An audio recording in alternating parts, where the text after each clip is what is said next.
Sir, Shrikant Shinde यांनी असं म्हटलंय की माझ्यावर जे आरोप केलेले आहेत त्याचे पुरावे राऊतांनी सिद्ध करून दाखवा. नक्की देणार. पुरावे शोधण्याचं काम हे तपास यंत्रणांचं असतं. आमच्यासारखे राजकीय कार्यकर्ते भ्रष्टाचार झाला आणि कशा प्रकारे झालाय याची माहिती देतात. जी परवा खडसे साहेबांनी दिली, मी सातत्याने देतोय, अंजली दमानिया देतात. मग पोलीस कशा करतायत? तुमची भांडी घासायला? अँटी करप्शन कशाला आहे? हां, अँटी करप्शन, लाचलुचपत प्रतिबंधक खातं, ईडी हे तुमच्या घरची धुणी भांडी करायला आहेत का? त्यांचं काम काय? आम्ही पुरावे दिल्यावर विरोधी पक्षाच्या नेत्यांना अटका करून खोटे पुरावे तुम्ही निर्माण करता ना.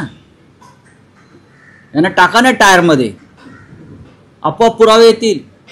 आता झारखंडचे पोलीस अमित साळुंकेकडनं पुरावे घेतील. झारखंडचे पोलीस म्हणजे भाजपचे पोलीस नाही आहेत.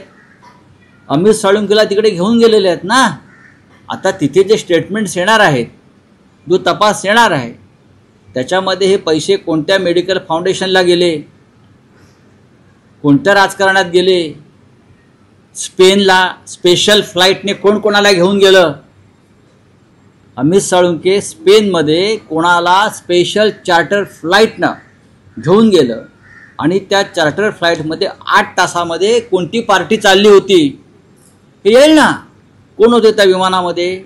एकनाथ शिंदेना सांगावं लागेल.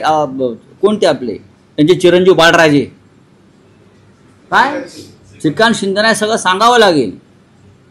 चार्टर फ्लाईटनी स्पेनला कोणी नेलं? अमित साळुंकेने कोणाला नेलं? आय रिपीट, स्पेनला पार्टी करण्यासाठी चार्टर फ्लाईटने कोणाला नेलं?